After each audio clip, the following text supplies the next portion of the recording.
નમસ્કાર મિત્રો, અમારી યુટ્યુબ ચેનલ આવો ભક્તિ સત્સંગમાં આપ સૌનું હાર્દિક સ્વાગત છે।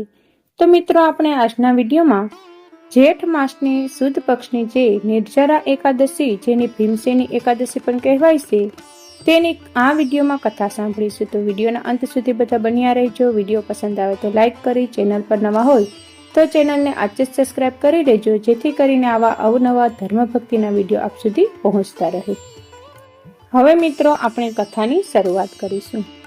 ઓમ નમો ભગવતે વાસુદેવાય નમઃ। શ્રી ભીમસેન બોલ્યા, હે પિતામહ, ભાતા યુધિષ્ઠિર, માતા કુંતી, દ્રૌપદી, અર્જુન, નકુલ અને સહદેવ આદિ એકાદશીના દિવસે વ્રત કરે છે અને મને પણ એકાદશીના દિવસે અન્ન ખાવા માટે મનાઈ કરે છે। હું કહું છું કે ભક્તિપૂર્વક હું ભગવાનની પૂજા કરી શકું, દાન આપી શકું છું, પરંતુ હું એકાદશીના દિવસે ભૂખ્યો રહી શકતો નથી। ત્યારે વેદવ્યાસજી બોલ્યા, હે ભીમસેન, જો તમે નરકને ખરાબ અને સ્વર્ગને સારું સમજો છો તો પ્રત્યેક માસની બંને એકાદશીએ અન્ન ન ખાઓ। આથી ભીમસેન બોલ્યા, હે પિતામહ, તમને હું પ્રથમ જ કહી ચૂક્યો છું કે એક દિવસમાં એક સમયે પણ હું ભોજન કર્યા વગર રહી શકતો નથી, તો મારા માટે આખો દિવસ ઉપવાસ કરવો કેટલો મુશ્કેલ છે। મારા પેટમાં અગ્નિનો વાસ છે, જો વધુ ખાઉં તો શાંતિ મળે છે। જો હું પ્રયત્ન કરું તો એક વ્રત અવશ્ય કરી શકું, તેથી તમે મને કોઈ એવું વ્રત બતાવો જેનાથી મને સ્વર્ગની પ્રાપ્તિ થાય। ત્યારે શ્રી વેદવ્યાસજી બોલ્યા, હે વાયુપુત્ર, મોટા ઋષિ અને મહર્ષિઓએ ઘણા શાસ્ત્રો આદિ બનાવ્યા છે। જો કળિયુગમાં મનુષ્ય એના પર આચરણ કરે તો અવશ્ય જ મુક્તિ મળે છે। એમાં ધન ઓછું ખર્ચાય છે। એમાં જે પુરાણોના સાર છે તે કહું છું કે મનુષ્યોએ બંને પક્ષોની એકાદશીનું વ્રત કરવું જોઈએ, એનાથી એમને સ્વર્ગની પ્રાપ્તિ થાય છે। ત્યારે શ્રી વેદવ્યાસજી બોલ્યા, હે ભીમસેન, કૃષ્ણ અને મિથુન સંક્રાંતિના મધ્યમાં શ્રેષ્ઠ માસની શુક્લ પક્ષની એકાદશી હોય છે, તેનું નિર્જર વ્રત કરવું જોઈએ। આ એકાદશીમાં સ્નાન અને આસમનના 6 માસના જળથી વધુ જળ ન લેવું જોઈએ। આ આસમનથી શરીરની શુદ્ધિ થાય છે। આસમનમાં 6 માસથી વધુ જળ મદપાન સમાન છે। આ દિવસે ભોજન ન કરવું જોઈએ, કારણ કે ભોજન કરવાથી વ્રત નષ્ટ થાય છે।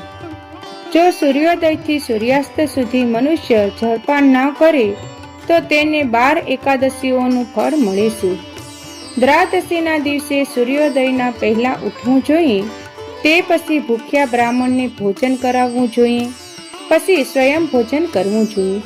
આનું ફળ 1 વર્ષની સંપૂર્ણ એકાદશીઓના ફળ બરાબર છે। હે ભીમસેન, સ્વયં ભગવાને પણ કહ્યું હતું કે આ એકાદશીનું પુણ્ય સમસ્ત તીર્થો અને દાનના બરાબર છે। એક દિવસ નિર્જરા રહેવાથી મનુષ્યના બધા પાપોમાંથી મુક્તિ મળે છે। જે મનુષ્ય નિર્જરા એકાદશીનું વ્રત કરે છે તેમને મૃત્યુ વખતે ભયાનક યમદૂત દેખાતા નથી। એ સમયે ભગવાન વિષ્ણુના દૂત સ્વર્ગમાંથી આવી તેને પુષ્પક વિમાનમાં બેસાડી સ્વર્ગમાં લઈ જાય છે। તેથી સંસારમાં સર્વશ્રેષ્ઠ નિર્જરા એકાદશીનું વ્રત છે। તેથી યત્નપૂર્વક આ એકાદશીનું નિર્જર વ્રત કરવું જોઈએ।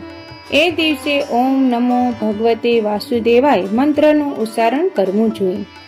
વ્યાસજીના આવા વચન સાંભળી એમણે નિર્જરા એકાદશીનું વ્રત કર્યું। આ એકાદશીને ભીમસેન અથવા પાંડવ એકાદશી પણ કહે છે।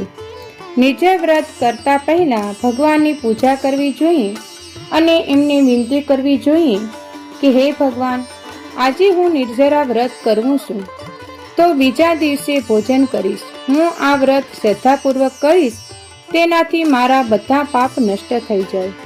આ નિર્જરા એકાદશી મનુષ્યને વિષ્ણુલોક લઈ જાય છે।